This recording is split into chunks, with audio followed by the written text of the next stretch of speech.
Bismillahirrahmanirrahim. Assalamualaikum warahmatullahi wabarakatuh. Apa kabar Bapak Ibu guru hebat dimanapun berada?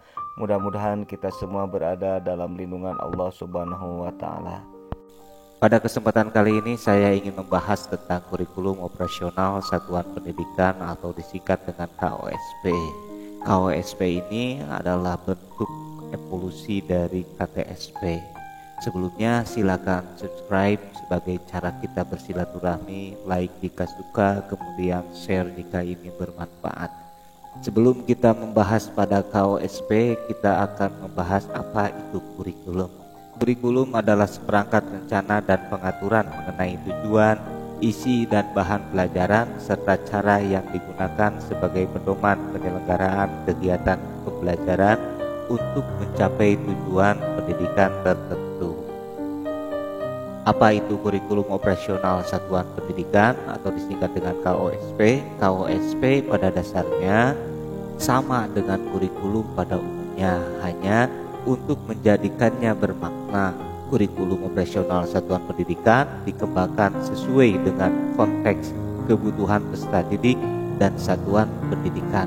Di sini kata kunci yang harus kita ingat adalah konteks, kebutuhan peserta didik, dan satuan pendidikan. Pembahasan berikutnya adalah prinsip pengembangan kurikulum operasional di satuan pendidikan. Prinsip yang pertama adalah berpusat pada peserta didik. Pembelajaran harus memenuhi potensi, kebutuhan perkembangan dan tahapan belajar, serta kepentingan peserta didik. Profil pelajar Pancasila atau disingkat dengan 3P selalu menjadi rujukan pada semua tahapan dalam penyusunan kurikulum operasional sekolah. Prinsip yang berikutnya atau prinsip yang kedua adalah kontekstual. Di sini menunjukkan kekhasan dan sesuai dengan karakteristik satuan pendidikan, konteks sosial budaya dan lingkungan, serta dunia kerja dan industri. Prinsip yang ketiga adalah esensial. Semua unsur informasi penting atau utama yang dibutuhkan oleh para pemegang kepentingan, bahasanya lugas dan mudah dipahami, tidak mengulang naskah yang sudah ada di naskah lain, tidak perlu memuat kembali misalnya lampiran Kemendikbud seperti CP, struktur, dan yang lainnya dalam dokumen kurikulum operasional. Prinsip berikutnya adalah akuntabel. Di sini akuntabel dapat dipertanggungjawabkan karena berbasis data dan aktual. Prinsip yang kelima melibatkan berbagai pemangku kepentingan. Pengembangan kurikulum satuan pendidikan melibatkan komite satuan pendidikan dan berbagai pemangku kepentingan antara lain orang tua, organisasi di bawah koordinasi dan supervisi Dinas Pendidikan atau koordinator kementerian yang menyelenggarakan urusan pemerintahan di bidang agama sesuai dengan kewenangannya. Kemudian sistematika penyusunan kurikulum operasional satuan pendidikan atau KOSP. Yang pertama adalah karakteristik satuan pendidikan.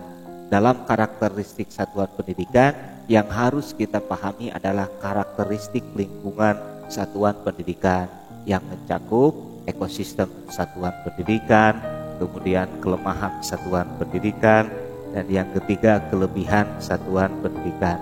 Kemudian berikutnya adalah karakteristik konteks sosial budaya dan lingkungan. Di sini mencakup latar belakang sosial dan budaya yang beragam, sikap dan perilaku masyarakat sekitar satuan pendidikan. Kemudian yang ketiga, karakteristik peserta didik.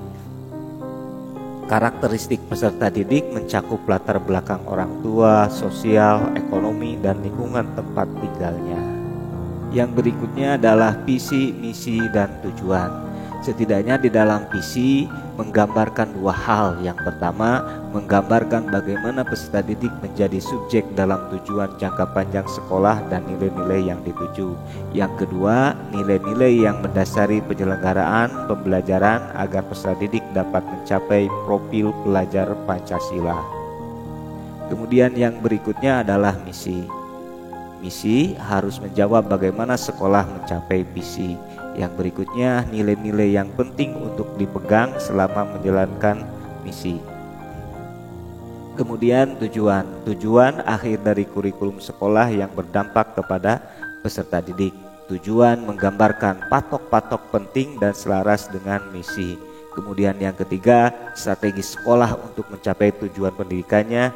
Dan yang terakhir, kompetensi atau karakteristik yang menjadi kekhasan lulusan sekolah tersebut dan selaras dengan profil pelajar Pancasila. Sistematika penyusunan KOSP selanjutnya adalah pengorganisasian pembelajaran. Di dalam pembelajaran ada pembelajaran intrakurikuler dilakukan secara terdiferensi. Kemudian pembelajaran kokurikuler atau proyek profil pelajar Pancasila berprinsip pembelajaran interdisipliner yang berorientasi pada pengembangan karakter dan kompetensi umum. Pembelajaran ekstrakurikuler dilakukan sesuai dengan minat murid dan sumber daya satuan pendidikan. Yang keempat adalah rencana pembelajaran. Rencana pembelajaran untuk ruang lingkup sekolah menggambarkan rencana pembelajaran selama setahun ajaran, berisi alur pembelajaran dan program prioritas satuan pendidikan. Sistematika yang kelima adalah pendampingan, evaluasi, dan pengembangan profesional. Hal ini dilakukan untuk meningkatkan kualitas pembelajaran secara berkelanjutan di satuan pendidikan. Pelaksanaan ini dilakukan oleh para pemimpin satuan pendidikan secara internal dan bertahap sesuai dengan kemampuan satuan pendidikan. Kemudian sistematika yang keenam adalah lampiran. Di dalam lampiran memuat contoh perangkat pembelajaran, contoh profil penguatan pelajar Pancasila, contoh program ekstrakurikuler. Dan yang terakhir adalah landasan hukum.